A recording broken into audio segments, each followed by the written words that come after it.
Matagal nang usap-usapan ang tunay na estado ng relasyon nina Jericho Rosales at Janine Gutierrez, na naging paksa ng interes ng maraming fans at netizens. Sa wakas, umamin na ang dalawa tungkol sa kanilang sitwasyon.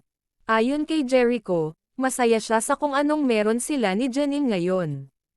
Hindi man sila madalas na magbahagi ng personal na detalye sa publiko, naniniwala silang mahalaga ang kanilang pribadong buhay. Sinabi ni Janine na napakahalaga ng kanilang koneksyon at mutual na respeto sa isa't isa. Ikinatutuwa nila ang suporta ng kanilang mga tagahanga, ngunit pinipili nilang itago ang ilang aspeto ng kanilang buhay.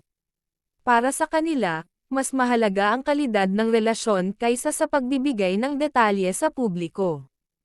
Aminado rin si Jericho na maraming beses silang tinanong tungkol dito, ngunit nais nilang panatilihing pribado ang kanilang mga plano.